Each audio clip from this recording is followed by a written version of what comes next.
ना यह ज़मीं हमारी, ना यह ज़मीं हमारी, ना यह आसमां हमारा। ना यह ज़मीं हमारी, ना यह आसमां हमारा, रहेगा नहीं हमेशा, रहेगा नहीं हमेशा, यहाँ नामो निशां हमारा। ना यह ज़मीं हमारी, ना यह आसमां हमारा, रहेगा नहीं हमेशा, यहाँ नामो निशा हमारा। कतरे की क्या हकीकत, कतरे की क्या हकीकत, कतरे का क्या इरादा। कतरे की क्या हकीकत, कतरे का क्या इरादा। जो 100 बार शक्ल बदले, जो 100 बार शक्ल बदले, वो चेहरा है क्या हमारा। जो 100 बार शक्ल बदले, वो चेहरा है क्या हमारा। बन बन कर मिटे हैं, बन बन कर मिटे हैं कितने ही मुल्क व मजहब। जरा गौर कीजिए कि बन बन कर मिटे हैं कितने ही मुल्क व मजहब। ये ज़मीं आसमां भी चुप है, ये ज़मीं आसमां भी चुप है, किसको पता हमारा। ये ज़मीं आसमां भी चुप है, किसको पता हमारा। एहसास कम तरी ही, एहसास कम तरी ही, करती है सारे दावे। जिसने हमें बनाया है वो भी खुदा हमारा। बड़ा गजब है। इंसान का जो सफ़र शुरू होता है, आदमी का या इंसान का, मनुष्य का, कुछ भी कहो, इस ज़मीन पर हम आते हैं। बहुत सी बातें हैं जो कविता में आसानी से कही जाती हैं और वो यथार्थ हैं, मतलब सच हैं, हकीकत है। लेकिन अब ऐसा है कि सच्चाई कितनी भी कड़वी हो, सच्चाई कितनी भी मौजूद हो आंखों के सामने, लेकिन इंसान बंधा हुआ है धारणाओं में, बिलीव में, विश्वास में, अंधविश्वास में, मान्यताओं में। बचपन से ही हमें जो मानना सिखा दिया जाता है, तो वो मानने की एक दीवार, जिसे कहना चाहिए विचारों की, ख्यालों की, मान्यताओं की दीवार, वो हमें इस तरह जकड़ लेती है कि हम उसके पार देखना ही भूल जाते हैं। अब जो भारत में सबसे ऊंची बात कही गई है, जो बुद्ध पुरुषों ने कही है, जिन्होंने जीवन को शरीर, मन और भावनाओं से आगे अपने आप में गहरा डूब कर जाना है, उनका यह वाक्य है, वसुधैव कुटुंबकम। पूरी पृथ्वी, सारी जमीन हमारा कुटुंब है, हमारा परिवार है। उसमें सिर्फ इंसान ही नहीं है, मनुष्य ही नहीं है, उसमें वनस्पति जगत है, पेड़ पौधे, कीट पतंग, छोटे छोटे सी हर एक प्राणी, यानी कि पशु हो या पंछी हो या जल थल हो, समंदर के अंदर जो जीव हैं। पृथ्वी तो, हमारी ज़मीन तो बहुत छोटी है। अगर हम कंपेयर करें, अगर समंदर से, सागर से हम तुलना करते हैं ज़मीन की, तो समंदर में हमसे ज़्यादा आबादी है। हमारी कितनी अरब खरब आबादी है पता नहीं, 8 अरब है। अब मैं तो गणितज्ञ नहीं हूँ, हिसाब किताबी आदमी नहीं हूँ, लेकिन जो ज़मीन पे जितनी आबादी है उससे ज़्यादा समंदर के अंदर आबादी है, जिसका हमें बिल्कुल पता नहीं। वहाँ भी कंटिन्यू पैदा होती है, अनेक प्रकार के जीव पैदा होते हैं और उसी में खो जाते हैं, उसी में जीते हैं, उसी में बच्चे पैदा करते हैं, उसी में सारा। उन्हें ज़मीन का पता नहीं है। जैसे कोई कुएं का मेंढक होता है, अधिकतर लोगों की यही हालत है। कुएं के मेंढक को कुछ पता नहीं होता, वो समझता है कुआं है, सारा जहान है, सारी दुनिया यही है बस। तो ये जो गज़ल है, पता नहीं, बस मैंने जैसे पेज खोला तो ये सामने आ गई। तो मैंने सोचा कि अधिकतर लोगों को तो ये बातें इस कान से सुनी उस कान से भूल भुला जाता है आदमी, क्योंकि हमने अपने को एक दायरे में, एक सीमा में, बहुत छोटे से में हमने अपने आप को कैद कर रखा है। शरीर तो बहुत छोटा है, हमारा जिस्म तो बहुत छोटा है ही, इसकी सीमा है। विचार भी एक सीमा बनाते हैं, ख्याल भी, या हम जिसे मानते हैं बचपन से हमारे दिलो दिमाग में जो बात बिठा दी है, हिंदू होने की, मुसलमान होने की, ईसाई होने की, बौद्ध होने की, और ना मालूम कम्युनिस्ट होने की, ना मालूम क्या क्या होने की, ये बात दूसरों ने हमें, हम तो मजबूर थे, हमें तो पता ही नहीं था, लेकिन वो बात इतने गहरे बैठ जाती है कि हम उसको भूल ही नहीं सकते या उसके ऊपर सोच विचार नहीं करते हैं। तो शरीर की तो सीमा है, लेकिन उसके लिए भी हमने और भी सीमाएं खड़ी कर दी है कि परिंदे हैं, जो पंछी हैं, पशु हैं, उनके लिए तो सारी ज़मीन है। कि जब मैं ये कहता हूँ कि यह ना यह ज़मीन हमारी, ना यह आसमां हमारा, हमारा तो कुछ है ही नहीं। ये शरीर भी, जिस बॉडी को मैं कहता हूँ, ये जिस्म जो है, ये मेरा कहाँ है? गौर से देखें तो, इंक्वायरी करेंगे तो पता चलेगा कि ये मेरे पास है, लेकिन ये मेरा नहीं है, कभी भी जा सकता है। खैर, तो ये बातें ऐसी है कि जैसा हमने अपने चारों तरफ घेरे बना रखे हैं, उन घेरों के कारण हमें आंखें उठा के, नज़र उठा के सारा आसमान नज़र नहीं आता। एक नीली चादर दिखाई देती है, जैसे लगता है कि बस यही सीमा आ गई है, यही सरहद आ गई है। अब रात को जब नीला आसमान विदा हो जाता है तो अनंत अनंत चांद के पार कितने सितारों का समूह है। जंगल में जाते हैं जहाँ अंधेरा होता है, वहाँ आपको सितारे बहुत सारे नज़र आते हैं। फिर आजकल तो हमारे पास इतने साधन हैं, यहाँ ऐसे ऐसे प्रोग्राम आते हैं जिनमें गैलेक्सियों को दिखाया जाता है कि ये चांद, सूरज और ये ज़मीन तो कुछ भी नहीं है। अनगिनत करोड़ों और मिलियन और ट्रिलियन का हिसाब, लाइट ईयर्स की बातें करते हैं। दिमाग चकरा जाए आदमी का जब वो लाइट ईयर्स के बारे में सोचने लगे। समय की बात होती है कि कभी आदमी वहाँ पहुँच ही नहीं सकेगा जहाँ इस ब्रह्मांड का अंत है। अंत तो है ही नहीं, ये फैलता जा रहा है। ब्रह्मांड का मतलब ही होता है जो हमेशा फैलता रहा है, फैलता रहा है और फैलता रहेगा। तो ये निरंतर विस्तीर्ण होता हुआ जगत है, रहस्यमय जगत है। और मैं इनके बारे में सोचता हूँ तो एकदम से सन्नाटा छा जाता है। थोड़े दूर तक तो विचार चलते हैं, ख्याल आते हैं कि ऐसा है वैसा है, क्योंकि हमने लोगों से सुना है, लेकिन अनुभव के तौर पर वो सोचने वाला एकदम से डगमगा जाता है, एकदम सन्नाटा छा जाता है।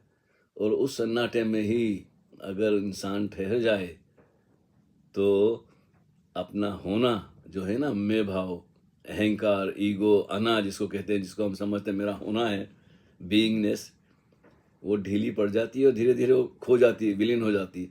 तब आप पूरे ब्रह्मांड से, पूरे जगत से एक हो जाते हैं। लगता है कि आप हैं, लेकिन ऐसा कह नहीं सकता कि ये मैं हूँ। हमारी जो सीमा है ना, मन की, विचार की और शरीर की, वो खो जाती है। हम बिल्कुल होते हुए भी नहीं होते हैं और नहीं होते हुए भी होते हैं। तो इसको शब्दों में कहना बड़ा मुश्किल है। इसलिए मैं, पता नहीं, ये सामने आ गई तो मैंने सोचा चलो आज इस मिस्टीरियस गज़ल के ऊपर ही बात की जाए। निकालने वाले इसमें बहुत सारी खामियां निकाल सकते हैं, लेकिन इसका मैसेज जो है, इसका भाव जो है, मेरा जो कहने का तात्पर्य क्या है, उद्देश्य क्या है, उस पर ध्यान दीजिए कि बन बन कर मिटे हैं कितने ही मुल्क मजहब। इस जमीन पे कितनी सिविलाइजेशन, कितने देश, कितने मुल्क बने हैं, कितनी कंट्री बनी है, और फिर टूट जाती है, कोई दूसरी हुकूमत आ जाती है, पुरानों का सफाया कर देती है। अच्छी अच्छी कौम आई है यहाँ और विदा हो गई है। अब रेड इंडियन का कहीं पता ही नहीं। किसी ज़माने में वो उनका एक था, जब ये अमेरिका पैदा नहीं हुआ था। ऐसा भारत भी बहुत विस्तार से फैला हुआ था। फिर भारत सिकुड़ता गया, क्योंकि भारत के लोग बड़े प्रेम करने वाले, अहिंसक अहिंसक, अपना खाना कमाना, अपना क्रिएटिविटी बहुत थी। तब भी झगड़े होते थे, लेकिन ऐसी लड़ाइयाँ नहीं होती थी जैसी अब खतरनाक लड़ाइयाँ पैदा हो गई हैं।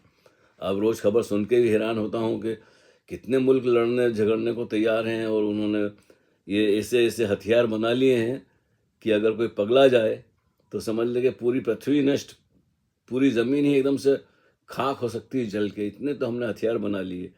मेरी समझ से बाहर है, इसलिए उसके ऊपर सोचना भी, बात करना भी मुझे फजूल लगता है कि मेरी बात करने से क्या होगा। लेकिन बात ऐसी है कि चुप भी नहीं रहा जाता जब ऐसी खबरें मिलती है इस पे। अभी हमारे पास जो ये खुलजा सिम सिम, ये जो छोटा सा मोबाइल आ गया है जेब में, पहले तो अखबार से पता चलती थी, रेडियो से पता चलती थी, उसमें भी काट छांट की खबरें आती थी। अब तो हर कोई छोटा सा गांव में, छोटे से मोहल्ले में कहीं कुछ हुआ है तो हर किसी के जेब में है, फ़ौरन कैमरा शुरू करके फिल्म बना देता है। तो आपको ये शक की भी गुंजाइश नहीं रहती कि भाई झूठ हो सकता है। तो सूचनाएं, खबरें ज़्यादा मिलती है तो दिमाग में विचार आते हैं। कई बार सोचता हूँ छोड़ो अब क्या बोलना, लेकिन फिर भी आज मूड बन गया। मैंने सोचा शाम है, ठंडी भी ज़ोरदार है, खाना वाना खा लिया तो आराम से बैठा था, तो मैंने सोचा चलो अच्छी लगी तो शेयर कर देंगे, नहीं तो क्या करें, मन दिल को बहलाने को गाली भी ख्याल अच्छा है। तो बस ऐसा है कि ये ज़मीन आसमां भी चुप है। इस ज़मीन ने कितना खून खराबा, कितने सिविलाइजेशन, कितने देश बनते और बिगड़ते देखे हैं, कितने तरह के लोग आए हैं इस पे। हाँ, और सब आते हैं और एक वक्त होता है, उनका दबदबा होता है, हुकूमत होती है, खूब मनचली करते हैं, मारते हैं, काटते हैं, लोगों को लूटते हैं, और फिर वो खुद भी चले जाते हैं, और फिर कोई नई जनरेशन आ जाती है। अब अच्छा भला जो था अपना बांग्लादेश फल फूल रहा था खूब, सारी दुनिया में उनका जो फैब्रिक्स जो है, जो कपड़े और दूसरी भी कई चीज़ें वो सप्लाई करते थे पूरे यूरोप में, अमेरिका में, अच्छी इकोनॉमी चल रही थी। अब पता नहीं कुछ लोग हैं जो तोड़ना फोड़ना, नष्ट करना ही, बर्बाद करना ही जानते हैं। बस ऐसा हो गया जैसे सीरिया में हो गया, यूक्रेन में, कहाँ कहाँ लड़ाई की तैयारी चल रही है, कहीं लड़ाई चल रही है और कहीं लड़ाई की तैयारी चल रही है। मतलब सुकून से, शांति से कोई रहना नहीं चाहता। अब सियासतदानों को सबको इकट्ठा करके कौन समझाए। एक मोदी जी हैं जो पहली बार, जिनकी बात लोग थोड़ी बहुत मानते हैं, मतलब बहुत कुछ मान लेते हैं, नहीं तो जिन मुल्कों में कभी कोई दूसरे लोग जाते नहीं थे, उनसे भी दोस्ती का हाथ बढ़ाना बड़ी बात है। खैर, अब उस सियासत में तो, मैं राजनीति में तो पढ़ना नहीं चाहता, मैं तो उस शायरी के हिसाब से, लेकिन क्या करूं कि हमारे सामने जब ऐसा होता है तो विचार तो आते हैं। तो चलो, फ्रीडम ऑफ स्पीच, ना मैं किसी का बुरा चाहता हूँ, ना मैं सोचता हूँ कोई किसी का बुरा करे चाहे, लेकिन मेरे चाहने से इतना ज़्यादा असर तो नहीं होता है। इसलिए मैं सोचता हूँ कि घर बैठे चलो कम से कम अपनी बात तो कह दूँ कि मुझे कैसा लग रहा है।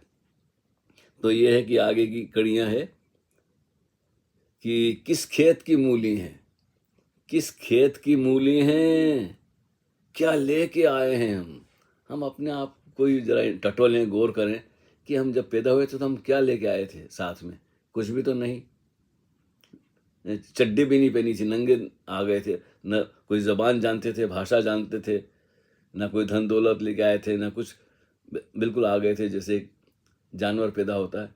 लेकिन हम परिवार में पैदा हुए, वो ज़बान जानते थे। अगर हमें बचपन में कोई जंगल में छोड़ देता तो हम शायद कोई ज़बान भी नहीं सीख पाते, या सीखते तो वही जो हमारे पास हमने सुनाई देती।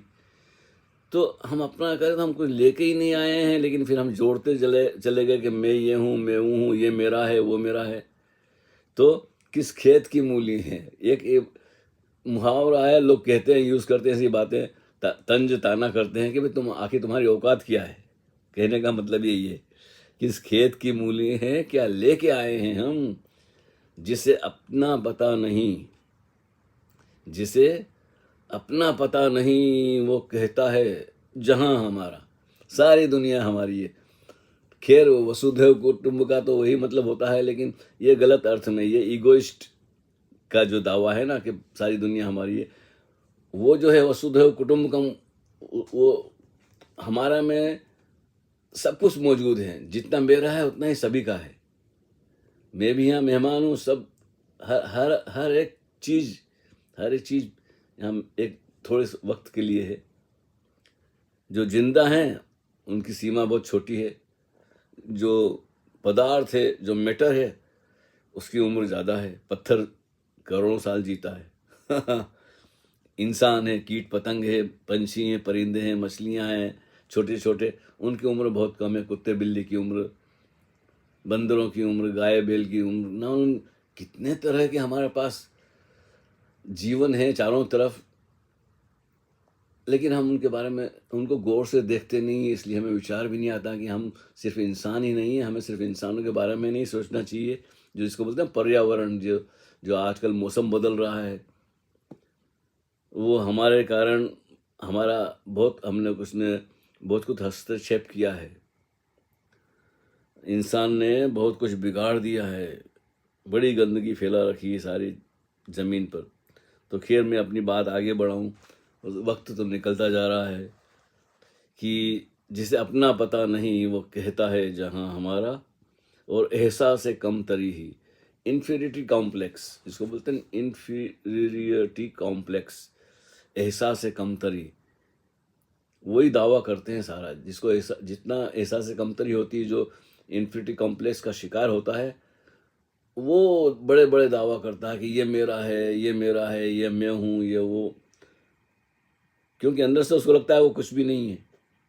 और एक दूसरा कुछ नहीं भी होना है, जो अनुभूति होती, जो एक्सपीरियंस होता है इंसान को अपना, वो बिल्कुल अलग बात है। और ये एहसास से कम, ये साइकोलॉजिकल प्रॉब्लम है। एहसास से कम तरी साइकोलॉजिकल प्रॉब्लम है, मानसिक बीमारी जिसको कहना चाहिए। जिस एहसास से कम तरी ही करती है सारे दावे, जिसने हमें बनाया है वो भी खुदा हमारा। बताओ, जिसका पता आता नहीं है कुछ। एक शेर मैंने जो सुना था, मुझे पसंद है, जो है हमारे नूर लखनवी का कृष्ण बिहारी की, बड़ी गजब की बात कही है उन्होंने कि अभी दिमाग में आएगा तो बता दूंगा आपको कि हाँ, जिसके कारण फसाद होते हैं, ये बेहतरीन शेर है। मतलब वो तो ऐसे शायर थे कि इनका कोई मुकाबला नहीं। जिसके कारण फसाद होते हैं, उसका कुछ अता पता ही नहीं, और जिंदगी से बड़ी सजा ही नहीं, क्या जुर्म किया है कुछ पता ही नहीं। तो अब ऐसे ही शायरों को पढ़ता रहा हूँ, सुनता रहा हूँ, तो कभी याद आ जाती है अपनी बात कहने में कि उन्होंने किस अद्भुत ढंग से कही है, कम लफ्ज़ों में ऐसी गहरी सच्चाई पैदा कर दी। तो उसी का है ये एक ढंग। मैंने भी कहा है कि जिसने हमें बनाया, हमें तो पता भी नहीं है किसने हमें बनाया। इसलिए तो नूर साहब ने कहा है कि उसका कुछ अता पता ही नहीं है। लोग ख्याल है, बस ख्याली बातें हैं, हमने सुन रखी है, और हमने जिनसे सुनी है उनने किसी और से सुनी है। तो सुनी सुनाई बातें हैं कि भाई कोई है जिसने बनाया है, और लोग उसके लिए मरते हैं, मारते हैं, झगड़ते हैं, सर तन से जुदा कर देते हैं। और हकीकत है कि किसी को पता नहीं, कोई जाके कभी वापस आया नहीं। चलो आगे बढ़ते हैं। ना मेरा है न तेरा, ना मेरा है न तेरा, चंद रोज है ये डेरा। ना मेरा है न तेरा, चंद रोज है ये डेरा। शुक्र आज ही अदा कर। थैंकफुलनेस बोलते हैं, शुक्राना या शुक्र करना या धन्यवाद देना, अहोभाव, बहुत सारे शब्द लफ्ज हैं इसके लिए। शुक्र आज ही अदा कर, है कल कहाँ हमारा। कल का कुछ पता नहीं, जो भी मिला है क्या कम मिला है। एक सांस भी आ रही है तो ये भी मिस्ट्री है, रहस्य है। अगर ना आए तो हम क्या कर लेंगे। ऑक्सीजन का वो लगा देंगे हॉस्पिटल में जाके, कितना कीमती खर्च करते हैं एक सांस लेने के लिए, सांस चलती रहे। आखिर में वो जितने भी ऑक्सीजन के वहाँ जाते हैं, लेटते हैं हॉस्पिटल में, बहुत कम लोग हैं जो वापस आते हैं। वो आखिरी मामला है, कोई वहाँ ना पहुँचे। जो भी हो रहा है उसको स्वीकार कर ले, बचे इस मतलब मुसीबत से। शुक्र आज ही अदा कर, है कल कहाँ हमारा। ना शुक्र है ना सब्र है, ना इंसान में थैंकफुलनेस है इस अस्तित्व के लिए। ऐसा नहीं कि कोई खुदा, गॉड, परमात्मा, अल्लाह वगैरह नहीं, भूल जाओ। जिसका अनुभव नहीं, जिसका पता नहीं है, उस वो काल्पनिक ख्याली बात है, ख्याली हकीकत है जो हमारे चारों चारों तरफ मौजूद है। सारा जीवन के अनेक अनेक अनेक रूप है, रंग हैं। हैं।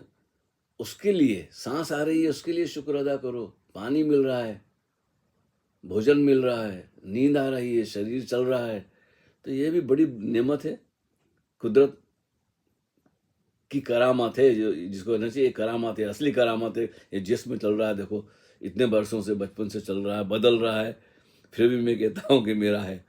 तो ना शुक्र है ना सब्र है, हर तरफ जोर जब्र है। जबरदस्ती कर रहे हैं लोग एक दूसरे से यार, किसी भी बहाने से, बाप बेटे से, भाई भाई से, रिश्तेदारों में, परिवारों में, मतलब छोटी सी जगह से लेके बड़े बड़े संगठन में, हाँ ऑर्गेनाइजेशन में, जितना बड़ा ऑर्गेनाइजेशन होता है उतनी हायरार्की आ जाती है। बड़ी कुर्सी के नीचे छोटी कुर्सी, छोटी की कुर्सी के नीचे और छोटी कुर्सी, ऐसे बड़ा लंबा सिलसिला है, एक के नीचे एक, और ऊपर वाला हमेशा दबाता है नीचे वालों को। ये राजनीति है, सियासती है, ये इसे कहते हैं एहसास कमतरी है। खैर, ना शुक्र है ना सब्र है, हर तरफ जोरो जब्र है। ताकतवर एक मुल्क है, एक देश है, वो दूसरे देश को दबाता है, उसको कोई और दबाता है। क्या यार, ये पागलपन के सिवाय और क्या है। ना शुक्र है ना सब्र है, हर तरफ जोरो जब्र है।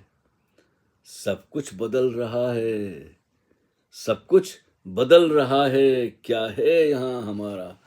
अब बताइए, जो हमेशा बदल रहा है, पल पल बदल रहा है, आप उसके ऊपर कैसे कंट्रोल कर सकते हैं? एक दिन हम नहीं थे, लीजिए, एक दिन हम नहीं थे, एक दिन हम न होंगे। अब पता नहीं कौन से दिन हम ना हो जाएं। पैदा होने से पहले कोई आपसे पूछे कि भाई आप 100 साल पहले कहाँ थे, तो आप चकरा जाएंगे उस सवाल सुन के कि ये कैसा अजीब सा सवाल है। भाई अगर कोई कहता है मैं 50 साल का हूँ, 40 साल का हूँ, तो भाई 50 साल पहले, 60 साल पहले आप कहाँ थे? कुछ पता नहीं। किस लिए आ गए? किसी ने बुलाया आपको? आपसे किसी ने पूछा है कि आपको इस फैमिली में, इस परिवार में, इस देश में, इस शहर में, इस गांव में, इस फैमिली में आना है? ना उनको पता है ना आपको पता है।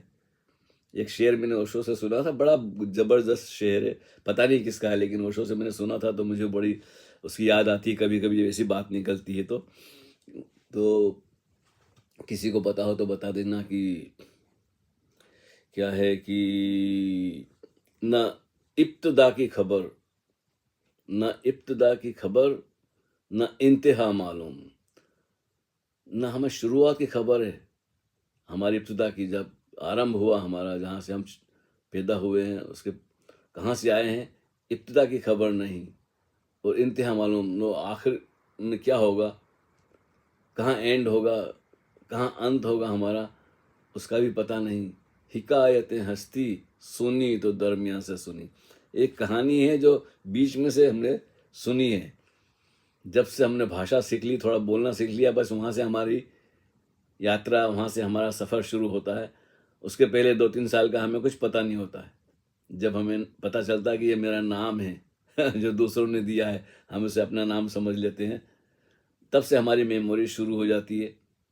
जब माँ की गोद में दूध पिया करते थे, उसका हमें कोई पता ही नहीं होता। शरीर तो होता है लेकिन हम वहाँ नहीं होते हैं।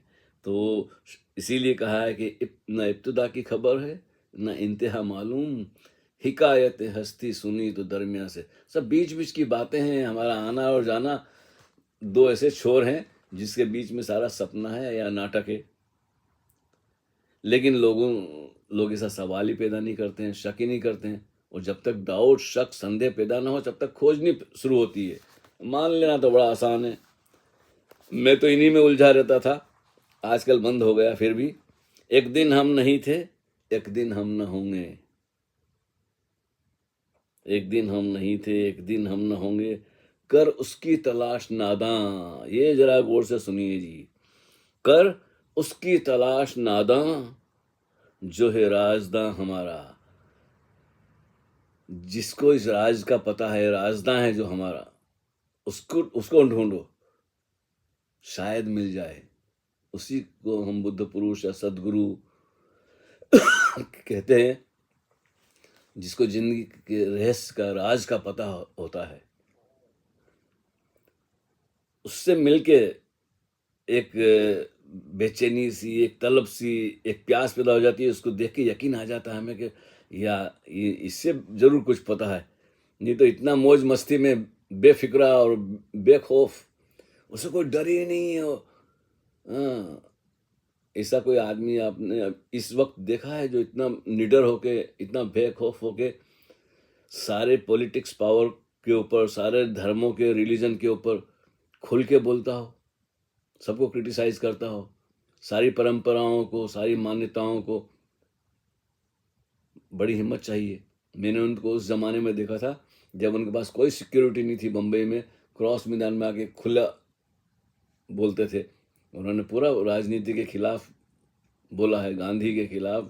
जब इंदिरा गांधी जिंदा थी, जब दूसरे ताकत में थे, तब भी दलील उनके पास ऐसी थी, तर्क, उनकी लॉजिक ऐसी थी कि लोग जवाब नहीं दे पाते थे। इसलिए कभी उन्होंने चैलेंज किया, लेकिन कभी कोई मुकाबला करने सामने नहीं आया। ना कोई शंकराचार्य आया, ना कोई मुल्ला आया, ना कोई पादरी आया, ना पोप आया, कोई नहीं आया। हाँ, पीठ पीछे अखबारों में उल्टा सीधा छापेंगे जरूर, लेकिन आमने सामने बैठकर उन्होंने तो पोप को भी चैलेंज किया था कि आओ सामने सामने बहस हो जाए, और अगर मैं हार गया तो मैं ईसाई बन जाऊंगा, अगर मैंने तुम्हें हरा दिया तो तुम्हें वापस पोलैंड जाना पड़ेगा और ये वेटिकन मेरा होगा। भाई मजाक ही सही, लेकिन बड़ी बड़ी बात की थी और तैयार थे वो तो। यहाँ तक मैंने सुना था कि कई बार उन्होंने वीज़ा के लिए भी अप्लाई किया था रोम जाने का, जहाँ वेटिकन है, कि पोप को चैलेंज किया जाए, लेकिन उनको वीज़ा ही नहीं दी गई। तो इतनी हिम्मत वाला इंसान मैंने कभी देखा ही नहीं। तो कर उसकी तलाश नादां, जो है राजदां हमारा। और ये अभी थोड़ा सा समय बचा है, मेरा ख्याल आधे घंटे से ज़्यादा नहीं जाना चाहिए हमारे। यह जिस्म जान क्या है?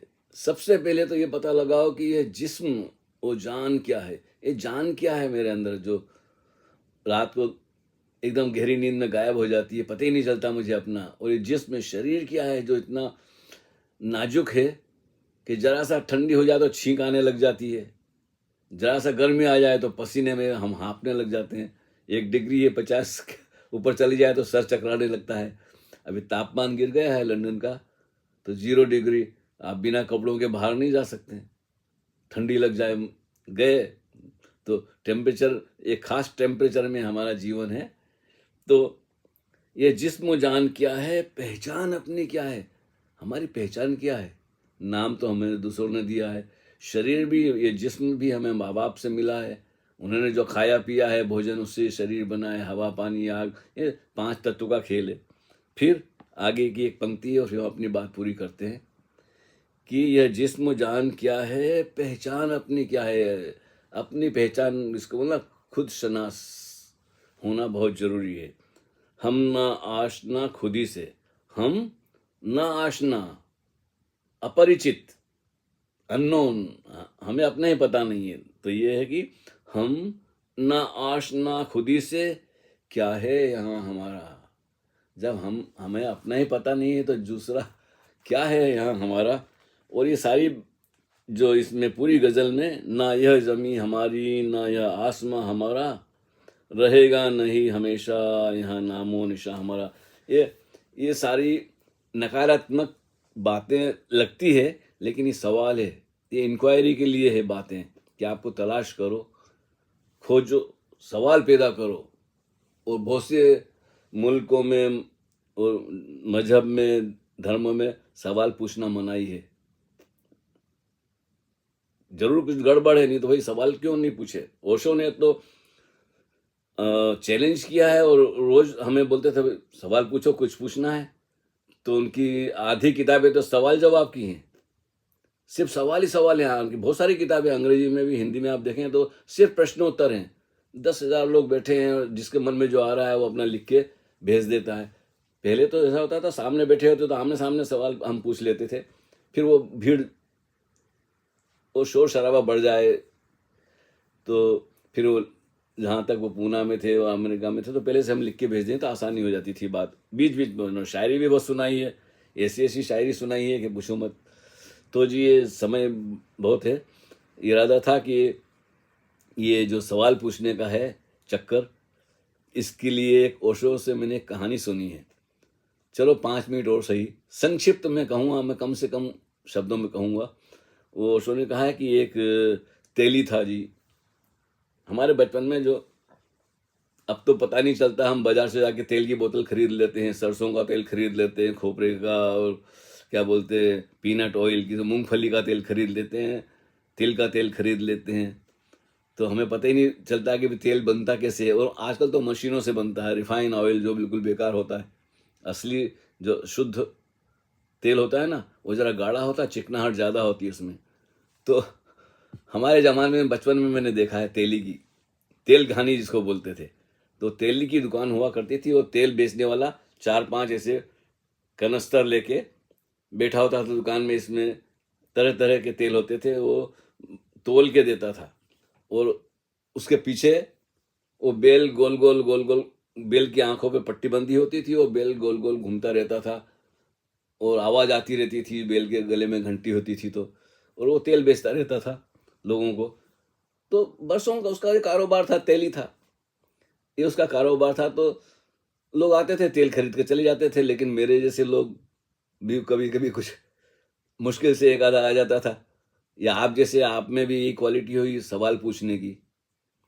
तो एक आदमी आया और उसने देखा भाई गौर से, तो तेली बैठा है आराम से, तेल बेच रहा है, लोग आ रहे हैं, खरीद के चले जा रहे हैं, और गौर से देखता है तो बोलता है जी ये आप, ये जो बेल घूम रहा है, ये घूमता ही रहता है? बोलता नहीं जी, इसको घुमाना पड़ता है, इसको चलता जा रहा है, ये रुकता नहीं है।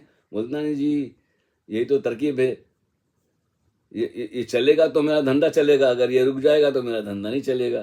तो बोला वो कैसे? तो बोलता देखते हैं ना, ये इसलिए चलता जा रहा है कि इसकी आंख पे पट्टी बंधी है, इसको दिखाई नहीं देता है कि ये कहाँ जा रहा है। इसको लगता है ये बड़ा लंबी यात्रा पे दूर जा रहा है, कहीं हजारों मील की, तो आंख पे तो पट्टी बंधी है, लेकिन इसको पता ही नहीं कि ये गोल गोल घूम रहा है एक ही जगह पे, इसलिए हमने इसकी आंख पे पट्टी बांध दी है। तो बोले तो फिर